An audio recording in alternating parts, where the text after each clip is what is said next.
Hello everyone, welcome to English draw. आज की इस वीडियो में हम बात करेंगे राजस्थान चतुर्थ श्रेणी भर्ती 2025 और राजस्थान हाईकोर्ट पियोन भर्ती जो हाईकोर्ट 4th ग्रेड भर्ती है उसके इंग्लिश मॉडल पेपर के बारे में। आज का हमारा मॉडल पेपर होने जा रहा है पेपर नंबर 73। तो स्टार्ट करें क्वेश्चन नंबर 1। क्वेश्चन स्टार्ट करने से पहले एक बार आप क्लास को लाइक ज़रूर करें। फर्स्ट क्वेश्चन लिखा है by the next March we blank here for 5 years.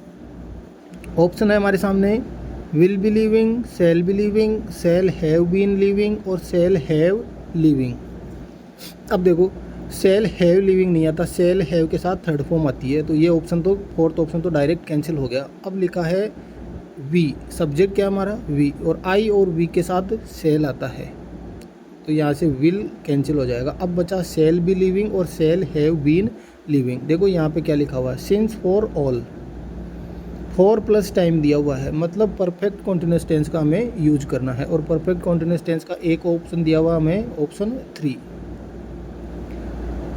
तो यहाँ से थर्ड ऑप्शन है वो हमारा राइट आंसर हो जाएगा। नेक्स्ट है question number 2। They were carrying the injured player off the field, change to passive voice. Passive voice में चेंज करना है। पैसिव वॉइस में चेंज करने का वही हमारा एकमात्र सीधा तरीका जो होगा कि सबसे पहले हम देखेंगे हेल्पिंग वर्ब यहाँ पे क्या दी हुई है। वॉज वर दिया हुआ है, और जब भी वॉज वर दिया हुआ है और हमें पैसिव में चेंज करना हो तब हम आगे क्या ऐड करते हैं, इनके बीइंग ऐड कर देते हैं। तो हमें ऑप्शन में क्या चाहिए, वॉज वर बीइंग। देखो the injured player was carried of, third form है डायरेक्ट, बीइंग नहीं दिया हुआ। इस सेंटेंस में हमें वर्ब नहीं, हेल्पिंग वर्ब नहीं दे रखी। यहाँ पे दिया हुआ है वॉज बीइंग और यहाँ पे दिया हुआ हैड बीन, तो ये भी कैंसिल हो जाएगा। बचा क्या, ऑप्शन 3। अब कुछ लोग बोलते हैं कि यहाँ पे लास्ट में बाई देम क्यों नहीं आया। जो एक लास्ट पेपर था उसमें हमारा सब्जेक्ट दे था 2-3 पेपर से पहले, तो एक कमेंट आया था कि बाई देम क्यों नहीं हुआ। मैं गलत बता रहा हूँ। देखो गलत बता नहीं रहा, इसका इधर देखेंगे आप कि यहाँ पे क्या लिखा हुआ है, दे। अब मैं कुछ सब्जेक्ट बता रहा हूँ जो आपको याद रखने हैं। दे फर्स्ट सब्जेक्ट है हमारा दे, नेक्स्ट है वी, फिर है पीपल, चाइल्ड, चाइल्ड और चिल्ड्रन। अब एक बच्चा हो तब चाइल्ड बोलते हैं, और चाइल्ड का प्लूरल क्या होता है, चिल्ड्रन। चाइल्ड से चिल्ड्रंस नहीं होता, चिल्ड्रन होता है। जैसे मैन है तो मैन का प्लूरल क्या होगा, MEN, नॉट मैंस। ठीक है, तो ये सब्जेक्ट हो गए दे, वी, पीपल, चाइल्ड, चिल्ड्रन। आप इनको नोट कर लें। एक तो साथ में और कुछ सब्जेक्ट है जिनमें है someone, somebody, no one,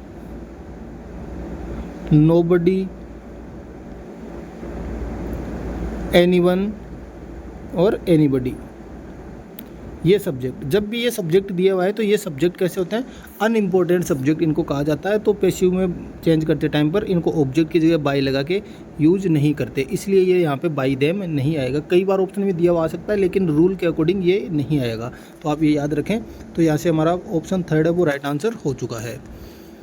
next है choose the correct passive sentence. Choose the correct passive sentence. अब हमें एक्टिव नहीं दिया है, बिना एक्टिव दिए डायरेक्ट हमें पैसिव वॉइस को चूज़ करना है। तो देखो क्या लिखा है, फर्स्ट ऑप्शन है वाई डिड नॉट दे। अब देखो डिड नॉट कभी भी पैसिव वॉइस में नहीं आता, डिड नॉट जब दिया हुआ है तब किस में चेंज होता है, ये वॉज वर्ब में। तो ये पैसिव में वर्ब यूज नहीं होती डिड, तो फर्स्ट ऑप्शन है वो हमारा कैंसिल हो गया।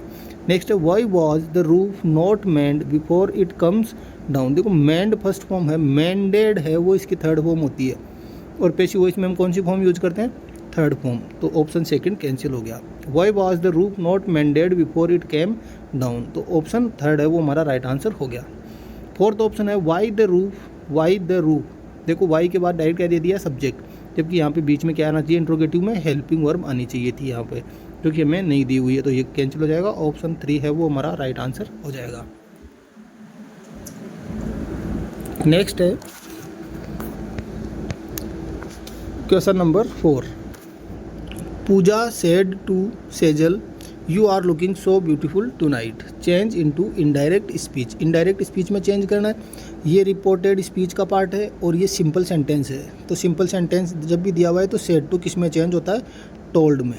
तो यहाँ पे देखो पूजा टोल्ड, यहाँ पे भी टोल्ड, सब ऑप्शन में टोल्ड दिया हुआ है। सिंपल सेंटेंस में कनेक्टिव क्या लगाते हैं हम, कंजक्शन जो सेंटेंस को कनेक्ट करेगा दैट का यूज़ करते हैं, तो सभी ऑप्शन में भी दैट दिया हुआ है।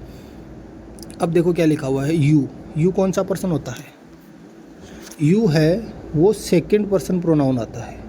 सेकंड पर्सन प्रोनाउन है वो रिपोर्टिंग वर्ब के ऑब्जेक्ट के अकॉर्डिंग चेंज होता है। ये रिपोर्टिंग वर्ब है, इसका ऑब्जेक्ट है सेजल। अब सेजल लड़की का नाम है तो सी, लड़के का नाम है तो ही, हम क्या मानेंगे यहाँ से सी। अब देखो यहाँ पे यू दिया हुआ है, यहाँ पर भी यू, और यहाँ पे दिया सी, मतलब ये दो ऑप्शन कैंसिल हो गए और इन दो में सी दिया हुआ है। आगे हेल्पिंग वर्ब क्या है, इजेएमआर। अब इजेएमआर दिया हुआ है, इजेएमआर किस में चेंज होता है, डायरेक्ट इनडायरेक्ट में, वॉज वर्ब में। तो यहाँ पे ऑप्शन थर्ड में वॉज दिया हुआ है, इसलिए ये हमारा राइट आंसर हो जाएगा। इसमें हेड बीन दिया हुआ है, हेड बीन कब आता है, जब हमारे पास यहाँ वॉज वर्ब होता तब। तो ऑप्शन 3 है वो यहाँ से राइट आंसर हो जाएगा। नेक्स्ट क्वेश्चन है question number 5। Kiran asked me did you see the cricket match on the television last night, change into indirect speech. Indirect speech में चेंज करना है, रिपोर्टेड स्पीच का पार्ट है ये, और ये इंट्रोगेटिव सेंटेंस है। क्वेश्चन मार्क से पता चल रहा है, हेल्पिंग वर्ब स्टार्टिंग में आ रही है, इंट्रोगेटिव सेंटेंस है, तो सेड टू किस में चेंज होता है, इसमें आस्क्ड में। यहाँ पे ऑलरेडी हमें आस्क्ड दिया हुआ है, तो यहाँ से ये ठीक हो जाएगा। अब जब हेल्पिंग वर्ब से रिपोर्टेड स्पीच स्टार्ट हो तब हम कनेक्टिव लगाते हैं, या तो इफ़ या फिर वेदर। इफ़ और वेदर दो में से जो आपको ठीक लगे वो लगा देंगे, ऑप्शन पे डिपेंड करेगा। यहाँ पे दैट लगा हुआ है, सिंपल सेंटेंस में लगता है। अब इसमें वेदर, इसमें भी वेदर और इसमें वेदर, तीनों ऑप्शन में वेदर है। आगे क्या लिखा हुआ, डिड यू। अब ये डिड यू क्या बन जाएगा, यू और डिड, मतलब सब्जेक्ट पहले चेंज होगा। यू सेकंड पर्सन ऑब्जेक्ट के अकॉर्डिंग। अब देखो ऑब्जेक्ट में क्या लिखा है, मी। यू यहाँ पे किसका काम कर रहा है, सब्जेक्ट का, तो जो सब्जेक्ट की जगह दूसरा जो वर्ड आएगा वो भी किसका काम करेगा, सब्जेक्ट की जगह ही, सब्जेक्ट का ही काम करेगा। आप याद रखना कि जब देखो यू यहाँ पे सब्जेक्ट है तो ये मी जब यहाँ आएगा तो ये भी किस में चेंज हो जाएगा, सब्जेक्ट में, और मी का सब्जेक्ट क्या होता है, आई। या फिर याद रखने के लिए आप देखें कि अगर आप किसी भी जगह, किसी कोचिंग में, किसी स्कूल में देखें कि कोई मैथ का टीचर है, अगर वो स्कूल छोड़ के चला जाए तो उसकी जो दूसरा टीचर आएगा वो कौन सा आएगा, संस्कृत का चल जाएगा या इंग्लिश का या फिर मैथ का। मतलब जो पोस्ट खाली हुई है जिस सब्जेक्ट की, उसी चीज़ को वो ही चीज़ वापस से फिल करेगी उस जगह को। मतलब सब्जेक्ट चेंज होगा तो उसकी जगह आने वाला भी कौन होगा, सब्जेक्ट। तो यहाँ पे क्या हो जाएगा, आई। तो इसमें लिखा है आई। डिड यू सी, डिड है वो किस में चेंज होता है, हेड में। तो ऑप्शन 4 है, इसके अंदर हेड के साथ थर्ड फॉर्म दे रखी है, यहाँ पे 100 सेकंड फॉर्म है, तो ऑप्शन 3 कैंसिल हो जाएगा। ये 2 पहले से कैंसिल हो गए थे, बचा क्या, ऑप्शन 4 है वो हमारा राइट आंसर हो जाएगा। नेक्स्ट है question number 6। I have been waiting for blank long time. आज का वीडियो थोड़ा लॉन्ग होगा, लेकिन मैं डिटेल से क्वेश्चन को एक्सप्लेन करके बता रहा हूँ ताकि आपको समझने में आसानी रहे। I have been waiting for blank long time, article का यूज़ करना है हमें, ए, द और एन, और नो आर्टिकल। यहाँ पे क्या लिखा है, लॉन्ग टाइम। देखो लॉन्ग किसका साउंड आ रहा है, ले का, कॉन्सोनेंट साउंड है, व्यंजन का साउंड है, और जब भी व्यंजन का साउंड आए तो आर्टिकल कौन सा आता है, आर्टिकल ए। तो ऑप्शन 1 है वो हमारा यहाँ से राइट आंसर हो जाएगा। क्वेश्चन 7 है, blank innocent person is difficult to find these days. ये क्वेश्चन रिपीट हुआ है, आप अच्छे से इसका जवाब दे सकते हैं। आर्टिकल का यूज करना, ए, द और एन। इनोसेंट पर्सन, इनोसेंट, ई का साउंड आ रहा है, ई वोवल होता है, हिंदी में स्वर है ये, और स्वर के साउंड के लिए कौन सा आता है, आर्टिकल एन। तो ऑप्शन 3 है वो हमारा राइट आंसर हो जाएगा। नेक्स्ट है मोस्ट इम्पॉर्टेंट क्वेश्चन, जो बहुत बार एग्जाम में पूछा जाता है और सेम इसी फॉर्मेट में क्वेश्चन आता है। I prefer milk blank tea for breakfast, for, to, then और विथ प्रीपोजिशन का हमें यूज करना है। देखो देन प्रीपोजिशन नहीं होता, तो ये तो कैंसिल हो गया। अब बचा हमारे पास में फॉर, टू और विथ। अब आप एक याद रखना, एक छोटा सा मैं फॉर्मूला बता देता हूँ कि सबसे पहले तो क्या आता है, सब्जेक्ट, उसके बाद आएगा प्रेफर, ब्लैंक, टू और ब्लैंक, मतलब प्रेफर के बाद ब्लैंक, फिर टू, फिर ब्लैंक। यहाँ पे आएगी नाउन 1, यहाँ पे नाउन 2। जिस चीज़ को आप पसंद करेंगे उसको पहले लिखेंगे, और उस दूसरी चीज़ जिसको आप पसंद, मतलब दो चीज़ें आपको खाने के लिए दी गई है, दो में से किसी एक को आपको सेलेक्ट करना है, तो पहले जो आपको पसंद है उसको रखेंगे और उसके बाद दूसरी को रखेंगे। तो यहाँ पे लिखा है I prefer milk to tea, कि मुझे चाय के बजाय जो मिल्क है, वो दूध है, वो मैं ज़्यादा प्रेफर करता हूँ, कि वो ज़्यादा ठीक लगता है। तो जो ठीक है, पसंद है, वो पहले आ जाएगा। और बीच में प्रीपोजिशन क्या आती है हमेशा टू, ठीक है, प्रेफर टू, आप इतना याद रखना, प्रेफर टू। ऑप्शन सेकंड है वो हमारा राइट आंसर हो जाएगा। नेक्स्ट है question number 9, he was finally cured blank the habit of drinking. ये क्वेश्चन भी रिपीट हुआ है, ऑफ, फ्रॉम, अगेंस्ट और इन। क्योर, क्योर के आगे फिक्स प्रीपोजिशन आती है ऑफ। क्योर ऑफ का मतलब किसी भी आदत से छुटकारा पाना, किसी बुरी आदत से छुटकारा पाने के लिए क्योर ऑफ का यूज किया जाता है। तो यहाँ से फर्स्ट ऑप्शन है वो हमारा राइट आंसर हो जाएगा।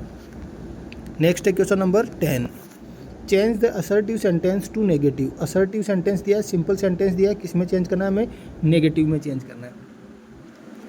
तो क्वेश्चन क्या है हमारे सामने, he speaks too fast to be understood. अगर आपने लास्ट पेपर आप देखे हुए हैं तो मैंने बताया है कि जब टू और टू आए तब हम इस किसके मतलब किसका यूज करते हैं, सो दैट का, और सो दैट आए तब किसका यूज करते हैं, टू और टू का। क्लियर है, तो हमें किसका यूज़ करना है, सो दैट का। ही स्पीक्स टू फास्ट, कि वो बहुत तेज़ भागता है। स्पीक्स बोलता है टू फास्ट, बहुत तेज़, टू बी अंडरस्टूड समझने के लिए, कि समझ भी नहीं आता कि इतनी तेज़ बोलता है वो। तो he speaks so fast that, so that he can be understood. देखो वो इतना तेज़ बोलता है कि उसको समझा जा सकता है, समझा नहीं जा सकता, तेज़ बोलता है वो नेगेटिव में। तो ये पॉजिटिव सेंटेंस है, कैंसिल हो जाएगा। He speaks so fast that he can not be understood, वो बहुत तेज़ बोलता है कि उसको समझना मुश्किल है, समझा नहीं जा सकता। तो यहाँ से सेकंड ऑप्शन है वो हमारा राइट आंसर हो जाएगा। He speaks so fast that he is understood, अब यह ही इज़ अंडरस्टूड दिया है, विल दिया हुआ है, तो ये दोनों कैंसिल हो जाएंगे। बचा क्या, ऑप्शन सेकेंड है वो हमारा राइट आंसर हो जाएगा। नेक्स्ट है, you should practise so that you do not blank the match. Lose, lose का मतलब होता है ढीला, लॉस का मतलब हारना, losing fourth form, loss second और थर्ड फॉर्म दे रखी है। देखो यहाँ पे क्या लिखा है, डू, डू डज के बाद कौन सी फॉर्म आती है हमेशा, फर्स्ट फॉर्म। फर्स्ट फॉर्म हमें दे रखी है लॉस और लूज, ये दोनों ऑप्शन कैंसिल हो जाएंगे। लूज का मतलब ढीला, तो यहाँ पे मैच के ढीला होने की बात नहीं हो रही है, मैच के हारने की बात हो रही है, इसका मतलब ऑप्शन सेकेंड है वो हमारा राइट आंसर हो जाएगा। नेक्स्ट क्वेश्चन है, वह अपने जन्म से मुंबई में रह रहा है। जन्म से ही मुंबई में रह रहा है, प्रेजेंट परफेक्ट कंटिन्यूअस टेंस का यूज़ करना है हमें, हैज बीन, हैव बीन लगाना है। ऑप्शन 3 है, इसके अंदर इज लिविंग दिया हुआ है। ऑप्शन सेकंड में हैड बीन लिविंग दिया हुआ है, पास्ट परफेक्ट कंटिन्यूअस में यूज होता है। He has been living in Mumbai from his birth, from नहीं आएगा, पॉइंट ऑफ टाइम है, जन्म से रह रहा है, निश्चित समय है, सिंस का यूज होगा जो कि फोर्थ ऑप्शन है, तो फोर्थ ऑप्शन विल बी और right answer. Next question is, grant हेतु हिंदी पारिभाषिक शब्द है। ग्रांट हेतु हिंदी शब्द, ग्रांट का हिंदी ऑप्शन अनुदान, उत्पादक राशि, अप्राप्त राशि और अनुज्ञा। तो ग्रांट का सही हिंदी मीन क्या होता है, अनुदान, तो ऑप्शन फर्स्ट विल बी और right answer. Question number 14, neither of the two boxes blank big enough. देखो टू बॉक्सेज प्लूरल दिख रहा है, लेकिन इससे पहले क्या आ गया, नाइदर, मतलब दो बॉक्स में से कोई नहीं। नाइदर का मतलब होता है कोई नहीं, नाइदर बोल दो, नीदर बोल दो, बोथ आर करेक्ट। तो neither of the two boxes, कोई भी नहीं है, कोई नहीं होगा मतलब सब्जेक्ट कैसा हुआ, सिंगुलर, तो वर्ब भी कैसी आएगी, सिंगुलर। तो आर, वर और हैव तीनों कैंसिल हो जाएंगे, ऑप्शन सेकंड है वो हमारा राइट आंसर होगा।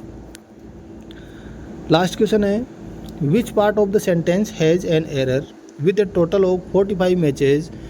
यहाँ से सेंटेंस स्टार्ट हुआ, with a total of 45 matches comma the T20 World Cup will composition of 2 rounds. अब हमें इसमें से एरर बताना है। देखो कंपोजिशन का मतलब होता है जोड़, ये है एक नाउन, ठीक है, इसकी जगह हमें वर्ड यूज करना है कंप्राइज। कंप्राइज का मतलब होता है शामिल करना, ठीक है, ऐड करना। वर्ब का हमें यूज करना, जबकि ये यहाँ पे क्या है, नाउन है, हमें क्या चाहिए यहाँ पे, वर्ब चाहिए। मतलब जो ऑप्शन थर्ड है कंपोजिशन, इसकी जगह क्या आएगा, कंप्राइज। तो एरर किस में हो जाएगा, ऑप्शन थर्ड में। तो ये था आज का हमारा पेपर, उम्मीद है आपको अच्छे से समझ में आया होगा।